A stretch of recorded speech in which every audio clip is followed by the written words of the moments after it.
Welcome back to The Layers We Live, a podcast where we explore the intersection of reproductive mental health, identity, grief, and healing. I'm your host, Dr. Loree Johnson, and today we're going to be talking about a topic that is very near and dear to my heart, and that is parenting after infertility and loss. And if you've seen any of my posts on social media, you know that it has been quite a transition going from being on one side of the journey and making peace with the fact that it might not happen, and then it did, but also wanting to be very sensitive to those in the community who are still trying, and also still trying to figure out how to parent after going through something as significant as infertility and loss. And so I'm really excited to dive into this today and talk about this journey to parenthood that is filled with so much pain and waiting, grief and trauma for a lot of us. And when the baby does finally come, whether it's through birth or adoption or some other third-party form of reproduction, there's often a narrative that sometimes the hard part is really over. But the truth is, the emotional landscape doesn't just magically reset. The body remembers, the body keeps the score of what we have experienced, and our nervous system remembers that experience as well.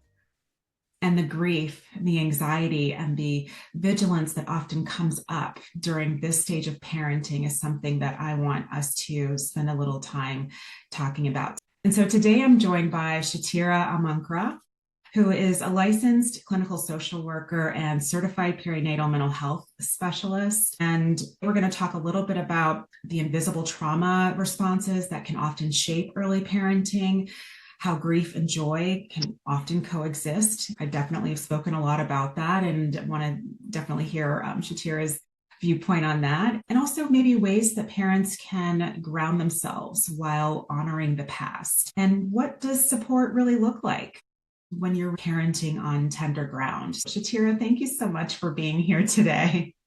Yeah, thank you for having me. I'm so excited to join you and talk about this topic that I think is also very, very important. One that catches people by surprise.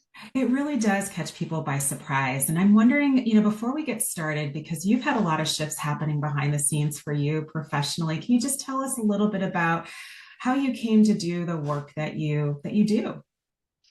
Yeah, so there's this song that's Walking in My Purpose, and it has really resonated with me the last 6 months.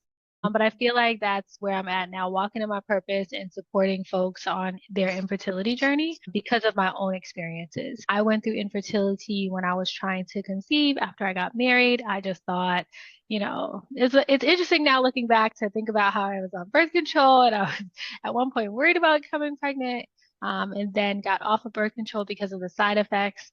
And then just kind of said, okay, well, if it happens, it happens. And then when it didn't happen, it was kind of like, okay, what's going on here? So we did go through infertility and finally were able to grow our family through IVF. I have two IVF babies. My daughter is 9 and my son is 7. Wow. And so, yeah, so it was a long road, but throughout that journey, just the emotional, and the journey is continues to be clear, but just the emotional side of it, I didn't feel like I had that many options for support. And so as I became licensed in clinical social work, I was kind of figuring out what my next steps were going to be, what population I wanted to work for. And just like it just hit me that like this is it, being able to give back and support others on their journey. And so that is what kind of led me to this particular specialty and niche. Good. No, I mean, I feel like, and this, there's, you mentioned just how, when I was listening to you tell your story, it just kind of reminded me of like some of the little nuances that sometimes we hear as Black women. And I don't know if you heard this as well, but just, thinking almost this naivete going into coupledom and marriage, thinking, okay, well, you know what, I've been on birth control. So many of us were really geared towards that. We were taught how not to get pregnant, but really what would happen if we were having trouble. And it's like, I wanted to say that resonates, and I'm sure that would resonate for a lot of our listeners too. But I interrupted you, and I want to give you an opportunity to share what you were about to share. Oh no, absolutely, I agree with you. Definitely thought just felt like, oh, this is not an issue that Black women experience and Yeah. face, infertility. So I just assumed I'm going to get pregnant eventually, and eventually it didn't come for a very long time. Right. But I was just going to just note that so with finding my purpose and starting my private practice, I am now full-time entrepreneur running my private practice, Seeds of Hope, where I do individual therapy. I do consultations for folks who are using a third party to grow their family. I also do workshops, trainings, speaking engagements, all of those things, all centered and focused around infertility. Love that. Love that. And it's such a gift to the community and to our field. Given your experience, all that you shared, thinking, you're going to come into come into, your marriage and, making the decision to have children and, being able to have them when you thought you were going to be able to. What do you think, or what do you remember as being like one of the first things that you noticed, maybe emotionally or physically, like once your children or child arrived? Because I'm assuming that your experience as a first time parent is a little different than as a second time parent through IVF. But yeah, but just want to hear a little bit about that for you. Sure. So with my daughter, she was my firstborn. Fortunately for me, I did not experience any pregnancy loss. So she was my first pregnancy. And so I just remember that when I first found out I was pregnant, I remember just running around the room screaming, crying by myself, like that I Mhm. couldn't believe I actually had a positive pregnancy test. But then once she was born, I went through a pretty long labor. And the thing that happened shortly after birth for me was I wanted to breastfeed and she latched on right away like a champ. And so I Mhm. just remember thinking like, and feeling like, oh my gosh, my body is working for something. Like something is going well, something is going okay with my body. And just feeling a sense of like relief that like she's here and like Mhm. this part of my journey is over, and I got my girl, and I also wanted a girl first, I know. Okay. And so I was kind of like, okay, like this is what I wanted. Yeah, nice. And did you have a different experience when your son arrived? Well, yes, because my son, when he was born, I ended up having C-section with my daughter. I Okay. was planning to have a VBAC with my son. Crazy story.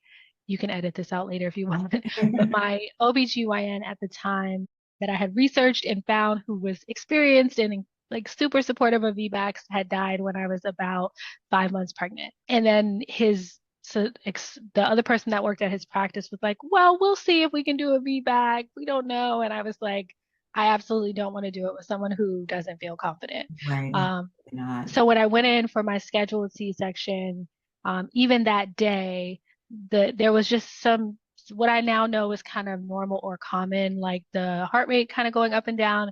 And I just remember a lot of like people coming in and the nurses checking and telling me to move into all these different positions.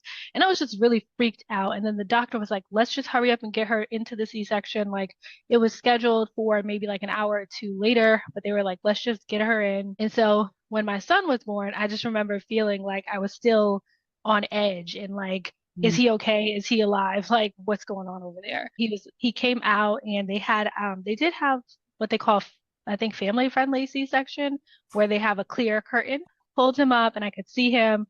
But I just remember still being like afraid that like, is he okay? Like, are we sure? Because everything had kind of shifted and changed so quickly in a way that I didn't expect.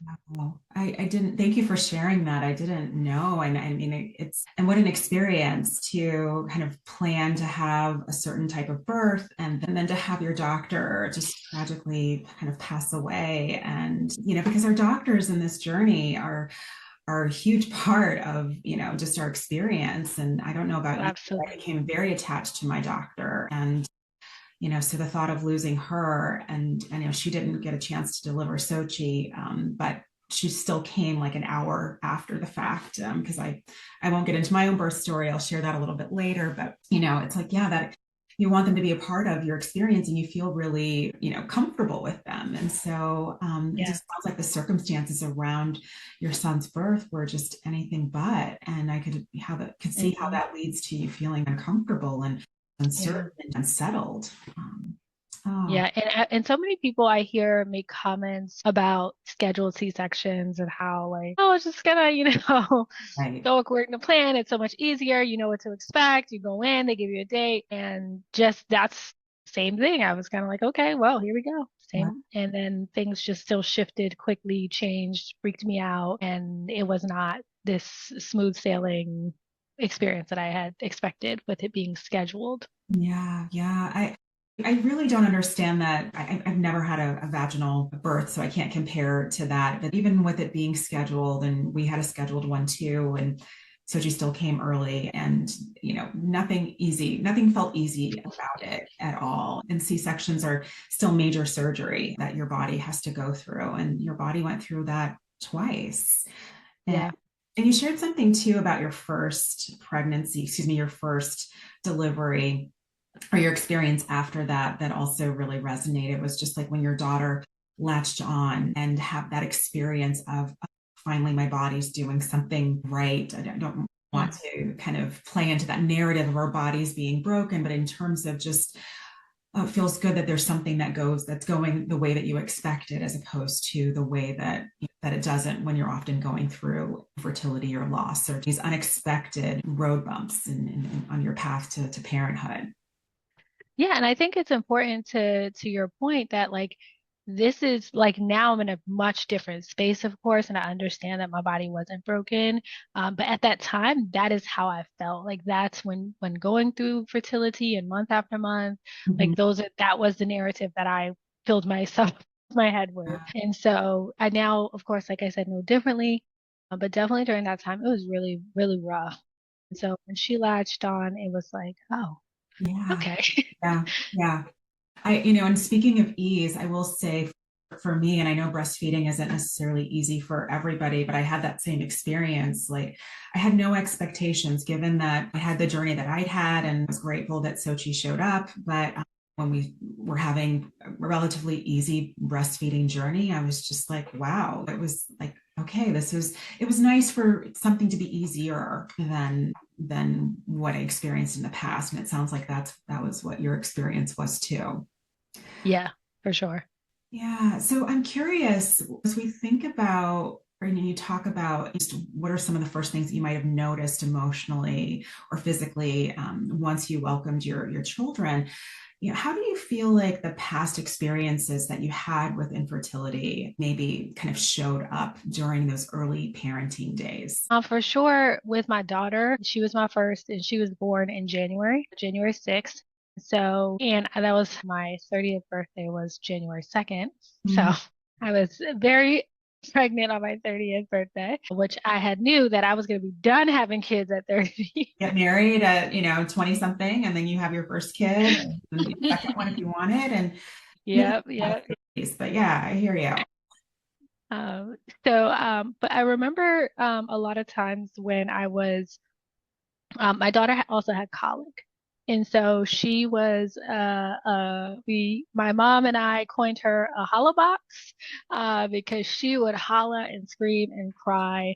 And I just remember those first few weeks feeling like I can't believe everything that I have gone through and done to have this baby. And I wasn't happy. Like Yeah, I was not happy. I was frustrated. I was angry. I was depressed. I was anxious. I was all of these things. And I felt super bad the more I thought about it because I'm like, girl, you need to get it together. Like, you yeah, don't deserve to feel these emotions because you prayed and you begged and you paid all this money and you did all of these things for this baby. And so now you have to just deal with it. Like, this is what comes with it. But I just remember feeling like, oh my goodness, like, I thought, like, I didn't think about what was going to happen. I just was only focused on getting pregnant and having a baby that I had no idea what postpartum could come postpartum. And because it was winter, I didn't have a lot of people coming in and out of my house because of the worry around sickness and illness. So I was alone a lot. My husband went back to work, I think like 2 weeks after. wow, He wanted to go back 1 week after, but there ended up being a snowstorm. So he had like a whole second week back. But like I was alone for a lot of that. And just like the reoccurring thoughts in my head around like you wanted this. Like, you better be happy and excited and cheerful, and don't you dare complain about this. Mm-hmm.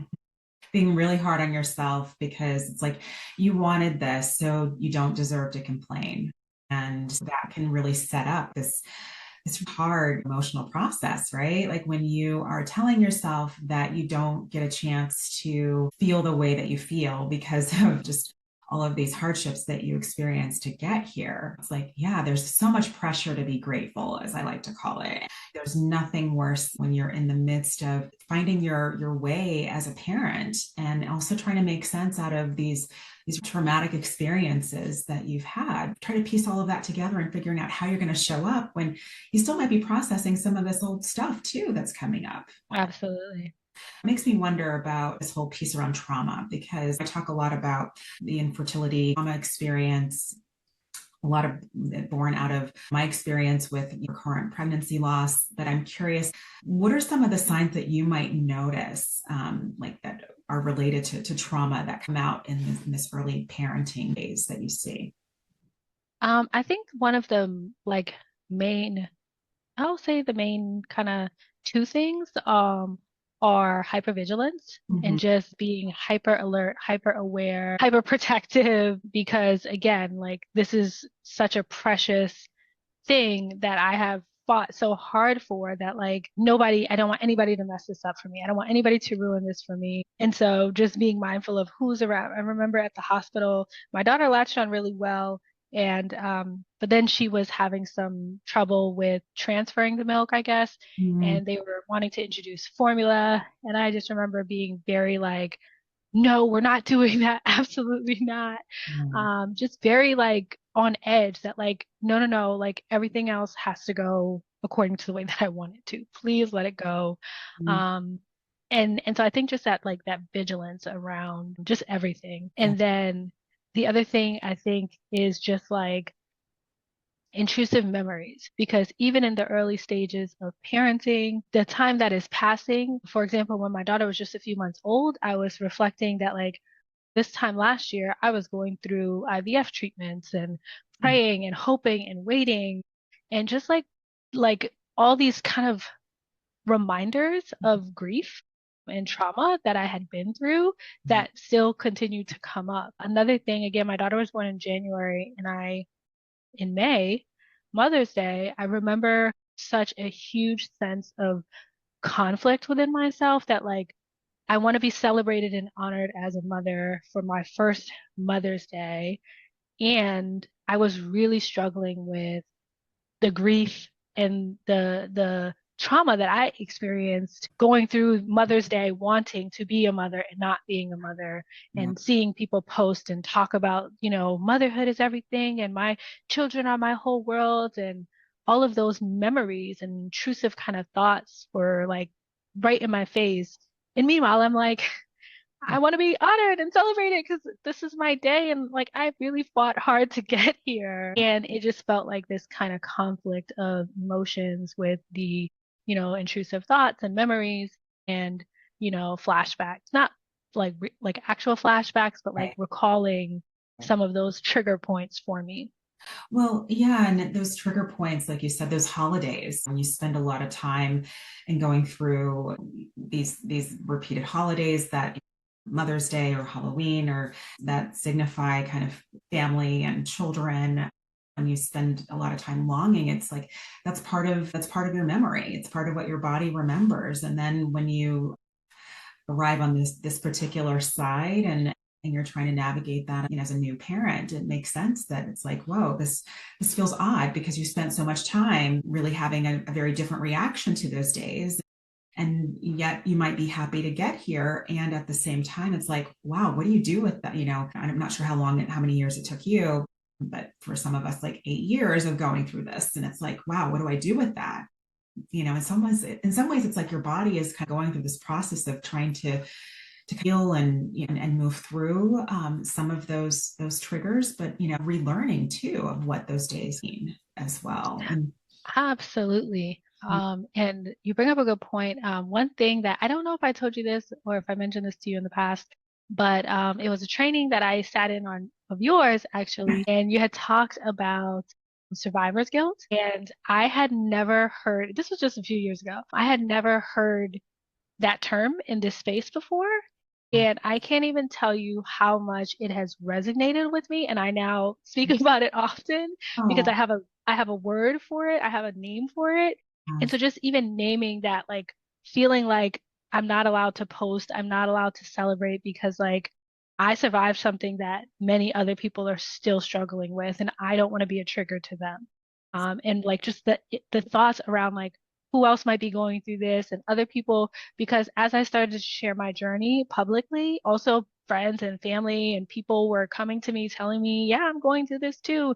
And so it was just like always, man, how can I truly fully celebrate myself when I also know there's so many people who are suffering in the same way that I've been there before. Absolutely. And I thank you for sharing that. I'm glad that, I said that and, in a way that was really touching. And, I think this speaks to just the power of our community when we do use our voices and talk about our experiences and how that can help heal others in a way. And so when I think about making that transition to parenting, I remember crafting this social media post because when I had been very vocal on my platform, I think people really, and I was very vocal about infertility and loss. And behind the scenes, my husband and I we were planning for one last cycle.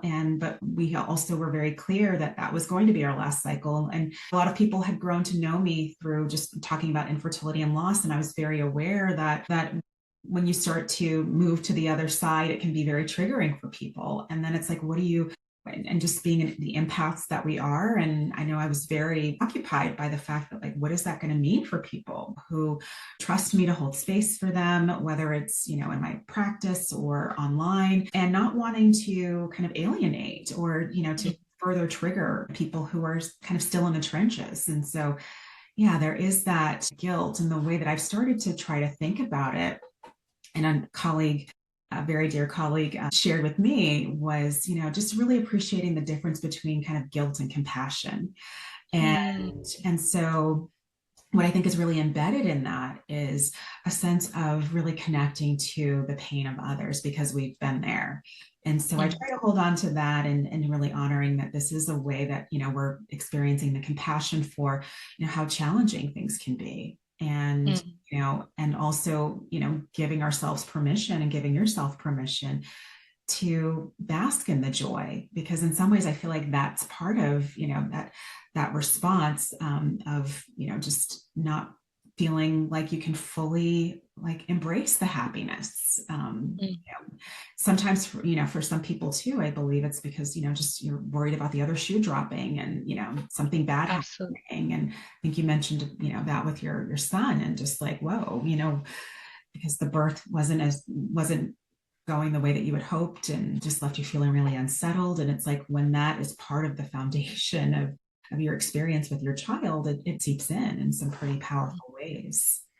Yeah, absolutely. And I really love that differences between guilt and compassion. That really resonates because that makes a lot of sense. Another thing that I wanted to say is that like during my pregnancy with my daughter, my first pregnancy, when I was going through pregnancy, many people in my community and network did not know about my fertility journey. I was super secretive, very different than where I am now. Like only my very immediate family and like one close friend knew. So when I posted my announcement on social media, like I felt like a fraud because my post actually, I was looking back at it recently, my post and even talking about it just right now just makes me feel like I can't believe that I did this knowing what I had gone through. But I put a picture of my husband and I when we first met. It said, first comes love, then comes marriage, then comes the baby.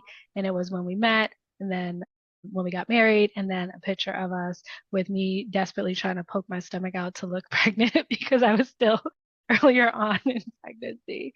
But just like it felt like a fraud, like looking back in the moment, I didn't feel like a fraud, but like looking back, I'm just like, I was such a fraud. Like I put something out there because I was not, of course, ready at that time to share my story with the world.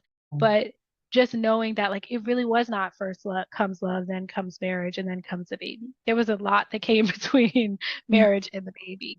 And so that's something else too that like once I did get even just get pregnant, like I still struggled a lot with like people don't know what I went through. And so when Mhm. people are so excited, it just felt weird, like that people are so excited and like you have no idea like Right. what I've been through. Absolutely. No, thank you for bringing that up too. Just like that excitement that people have for you at various stages. And you're like, oh, wait a second, I'm not feeling that way. And that can be a very kind of alarming experience to have. And when did you start to notice that? Because I feel like, you were pregnant at different times. And I think for me, I was pregnant during COVID. So in some ways, I was able to really avoid a lot of people commenting about my pregnancy, which was lonely in some respects, but it saved me from having to navigate some of that. But I'm curious, when did you start to notice?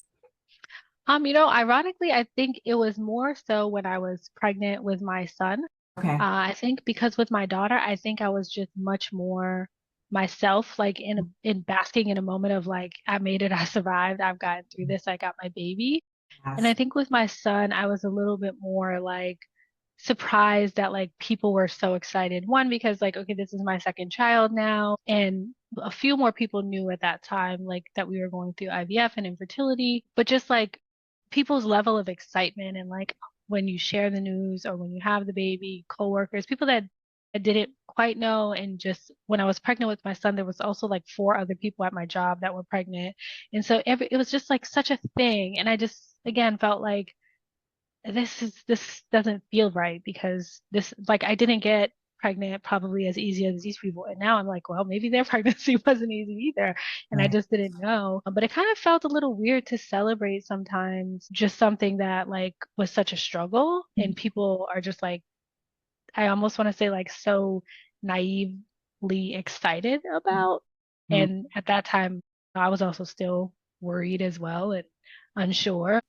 No, that makes sense. That makes sense. No, I appreciate you sharing that. You brought up something too that reminds me of just like how hard it is to kind of experience the pregnancies of others and the assumptions that we might make about their experiences and having to remind ourselves that we don't know their story. And also, even though it might be easy for some people, it's not necessarily easy for everyone. But I'm also wondering, as you're thinking about other people and their experiences, did you ever feel jealous? Like they didn't have to spend, a great Oh, yeah. in order to have a kid. And then it's just like, oh, they have a vaginal birth and it's just so easy. Or, no, well, I don't want to, it's not easy, easier kind of thing. But, But it's a different experience. Sorry, what was the last part of your now, question? and what did you do with that? Like, did you experience it? And then also, how did you work through that? Or how do you? Uh, I absolutely experienced that. I do like event planning and I was doing event planning at the time and just close friends asking me to decorate their baby shower. Like, no, I don't want to do your baby shower. But Right, I had to put on a face because they don't know what I'm going through. I haven't shared it with them. And so I don't want to also be caught. And right. so it's just like, I gotta, okay, sure. Uh, but honestly, even to this day, when we talk about parenting after infertility, even to this day, again, my children are 7 and 9. And to this day, sometimes when I hear stories or I hear people announcing a pregnancy at, early on, and it's just, I still like have a moment. There was one year, I don't know, there's this TV show called The Talk. No, not The Talk, The Real. And it was Adrienne Bailon, who is a singer actress. She was one of the talk show hosts, and I'll never forget. She had gotten married, and at the end of the year, they were doing all their New Year's resolutions. And live on TV, they asked her, "What's her New Year's resolution?" And she said, to start my family, to get pregnant and start my family. And I remember the pit in my stomach thinking, why would you say that on live TV? People are going to be hounding you and harassing you, and you think it's going to be that easy, and it's not going to be like all this intense, like, why would you do that? Right. And ultimately, she ended up, of course, having a baby through surrogacy and going through infertility, which you know, it sucks that she's had to go through that. But I just remember feeling like, like, why, like, how come she's like just easily sharing that, like, well, Right. yeah, this is what I want to do. It's like, Right. I wanted to kind of Exactly. like shake her, like, because I'm like, oh, you're so naive. You think it's just gonna be that easy, and like if I just put it out here, it's gonna happen. Yeah. Um, and just hearing other people announce their pregnancy, honestly, like I said, to this day, sometimes I'm still get like, I can't believe that like it was just that easy for you, huh? Or people on their fourth and fifth kid, and just Yeah. I'm just like, Right. It's how? such a Like, it's such a trigger point hearing those stories. And so it makes me wonder too, when you think about what some of those triggers were, how you move through them. I want to also maybe help people start to think about ways that they can start to feel a little bit more grounded and resourced in these moments, especially, after welcoming, baby, whether it's after infertility or loss. And so I'm wondering, what did you notice helping you feel more resourced or grounded? And, can you tell us a little bit about that? sure. So I think that one of the things that I ended up finding, I think the most helpful in both my postpartum experiences was community. Mm, And like I said, with my daughter, it was a little bit rough because I didn't want people coming in my house because of the sickness. right. And a lot of people were just ill and couldn't come even if they wanted to. But I remember getting into a deeper depression and feeling like I have to push myself and get out. Would leave the house, and I started connecting and going to, I found all sorts of groups. Like there's like a baby wearing group, and I was like, Oh, this is a thing. about that. Wow. I knew about mommy and me, or maybe parenting over 40 or over 35. Yes, all there's like support networks and strange things that I just did not know about until I Okay. was in it. Like I went to a lactation support group, and then that's when I learned about, oh, there's baby wearers and different types of baby carriers, and there's a whole group for it and all that. So starting to build that community and surround myself with other people who were parenting their kids at the same age, at the same timeline. Because again, because of my infertility journey, I had friends and family members who had children that were quite a few years older than, the newborn life. And so I definitely started, not even newborn, maybe like 6 months is when I said, like, there was this free mommy and me swim class thing that I went to. And so just getting out and doing stuff like that helped me to feel much more comfortable, confident, and then honestly, just trying to remind myself, even throughout all these years, just trying to remind myself that like you went through this journey. It's something that you went through, but it's not who you are, Right. right? It's not all of you. There's many other great parts of you, and this was just one aspect. Yeah. And sometimes I have to truly remind myself, and I even have brought my husband on board to like, hey, when I'm feeling down or things like that, like please remind me because I still to this day can get caught up emotionally and triggered. Mhm. And so just reminding myself that like, and that at this point also sharing my journey and doing the work that I do has also helped so many others. So I think that that can be helpful. Finding your support network, finding your crew, and being intentional about who is a part of that community. And Mhm. that it's people that you feel safe with, that you feel like you can trust, that you can talk to. Um, because again, like feeling like you can't talk to people and open up and share is not, it's great for a certain type of support, but like having that support too that you can talk to and you can open up with was really grounding for me. Yeah. And I think I think that's a very important, I think that's a very important thing to remember. And, community helps us feel, more connected and less alone. And, and when you said trying to find somebody in the very stages of parenting that you're in, and I know how challenging that can be for some of us older parents, because but I just think about how I've been very blessed to have, have that even at my big age, which, I won't necessarily divulge, but anyway, like it's been nice to have, somebody and quite a few parents who are the same age as me who are parenting a kid at the same age, the same age group. So that is, it's really critical to have, to have that level of support when you just really need somebody to get it, to get you. Yeah, and I tell my patients, the folks that I work with, because I do work with a lot of women over the age of 40 who are pursuing parenthood. And I encourage them specifically to seek out other folks who are over the age of 40 and growing because it is different hanging out with a 20-something-year-old who has a kid the same age as you. Like it's just different. It is Can different. you still connect and be friends? Absolutely. But again, the different lived experience of just someone who has gone through this journey and is parenting at an older age in life, there's just differences there. And it's not better or worse. It's a different experience. So finding people who resonate with a similar path in life, a similar journey, whatever those can look like, just people that make you feel safe. Absolutely, absolutely. You're right. It's no, and whether you're parenting at 20 some as a 20 something or a 30 something or a 40 something or even a 50 something, it's like trying to find people that can kind of understand your lived experience because yes, Mhm. someone who's in their late 40s is going to have a very different lived experience than someone who's in their early 30s. Yeah. And And they do exist. I think that's the most yes, important thing that I want people to know too, is that like you're not the only one who, and I have a lot of single parents by choice too, and it's like you're not the only one. People are not screaming it from the rooftops, but like you're not alone and like you can find support. Is just being intentional about looking. It might not be in the people that you hang out with, right? right, But it might be finding a support group and getting connected with folks who are. exactly, exactly. So I'm curious, what do you wish more people understood about parenting after infertility and loss?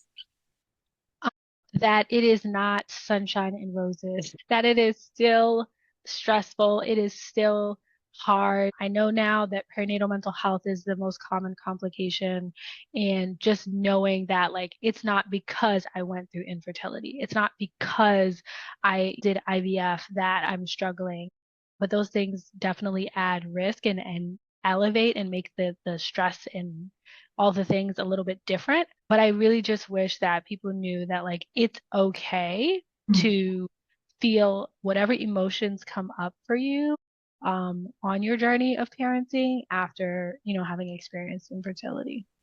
Yeah, I definitely agree. It's not all roses and rainbows, like you said. It's not all sunshine, and it's really tough. And I'm not sure if you've noticed this in some of your patients, but what I've noticed is a lot of times people concentrate so much on getting to the baby that the postpartum experience can be like a really huge shock. And so and really early on in my journey when I started to see, to seek out treatments. And I remember a doctor, ultimately the doctor who helped me get pregnant with Sochi. And I remember her telling me, just in some ways it was really good advice. It was like, just make sure that whatever your plan is, not just financially or physically, but emotionally, thinking that just remember to keep some reserves in the tank for after the baby comes. and Mm-hmm. and that really helped us figure out and really try to adhere to like these timelines as well, and how much we were going to spend or how long or whatever. But it was just, wow, yes, it got me thinking there's a long experience after getting to baby, and sometimes we can spend so much energy trying to get to baby that we don't have enough energy, or we feel so depleted once the baby gets here, and then it can be even more destabilizing in the postpartum periods. Yes. Absolutely. Yeah. Um, and to that point too, for those who are partnered, I also would like to say to them, pour into your relationship. And just know that the infertility journey can fracture the relationship, Mhm. right? Because there's so much going on. And if that is your truth and if that is your story, then being mindful, especially during pregnancy, to really try to pour into your relationship, because once the baby is here, the relationship, you have to rebuild and you have to reconnect. And that can be really difficult to do when you're also simultaneously just trying to survive for the day with a newborn. So that's definitely something also that I wish a lot of folks knew and understood about parenting, is that like trying to now merge my parenting with my partner's parenting and what I want and think and what they want and think. Meanwhile, our relationship is maybe a little fractured because of the infertility that we went through and how we cope differently and things like that. It is not impossible to kind of work through for sure, but just being very mindful and intentional about it. No, that's very sage advice. Absolutely.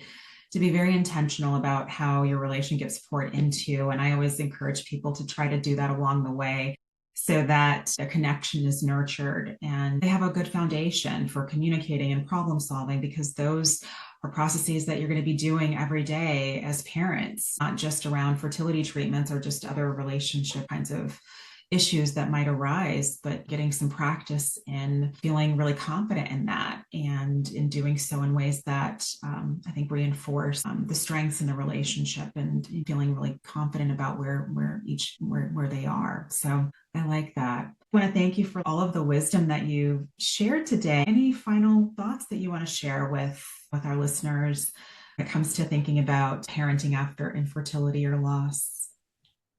Yeah, I think one of the things that we had talked about a little bit was what I would tell my younger self or my self going through this journey.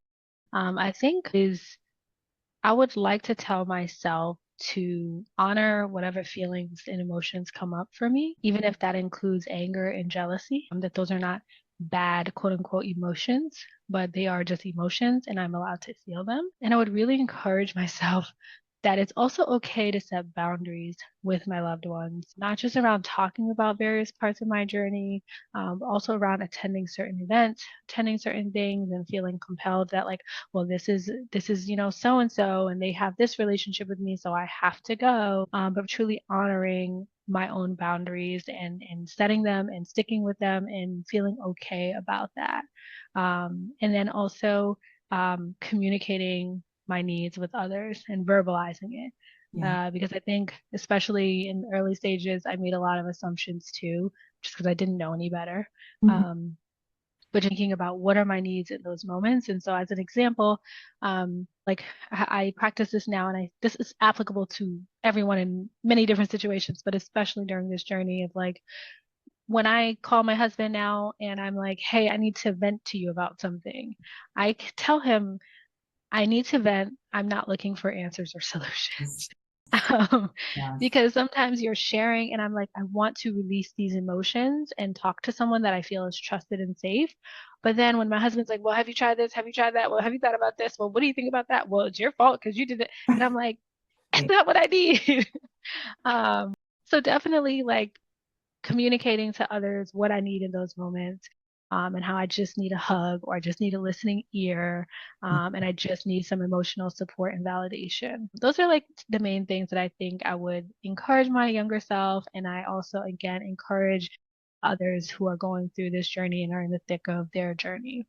No, definitely. No, I appreciate that. That's really great advice. It's like trying to be mindful of what your needs are and honoring those boundaries and being able to communicate that to your partner or to your, family and friends so that they know how to support you as well. Now, thank you for sharing those final thoughts. And where can people find you? Yeah, so I am on socials. I tell people I'm an elder millennial. So I do have a TikTok, but it is not really used. I I am much more active on Instagram. And so I'm there at Seeds of Hope CC, like counseling and consulting. And I'm also on LinkedIn for networking purposes. Same thing, Seeds of Hope LLC. You can also look me up on my website at seedsofhopecc.com. Perfect. Oh, thank you. And thank you for sharing all of your wisdom. And I think this is such an important reminder that parenting after loss isn't just about raising a child. And I should say parenting after infertility or loss is not just about raising a child. It's almost like raising yourself in a new world. It's a whole new identity and one where your body is really holding on to some memories of the past and this sense of grief, but you're also holding hope and what you had dreamed for in your arms. And it's a pretty complicated experience. And I think the most important message that I'm taking away from all of this too is that it's okay if joy doesn't come easily, and it's okay if anxiety might be in the passenger seat for a little while. It doesn't necessarily mean it's going to drive the car, but it's still there, and honoring that you're parenting through some pretty challenging circumstances that really deserve a sense of compassion and not perfection. So, episode resonated for you. I hope that you know that you are not alone in the sense of tenderness that you're experiencing. You are not failing, you are healing, and that is also part of parenting. And I want to thank you for joining me today, or joining us today on The Layers We Live. And if you know someone who has walked this path, I hope that you'll share this episode with them. And If you're looking for more trauma-informed reflections and conversations, I hope that you'll subscribe and also leave a review because it'll help other people find us here. But thank you so much again, Shatiera. And until next time, please be gentle with yourself and remember that you are not alone in the layers that you carry. Take care.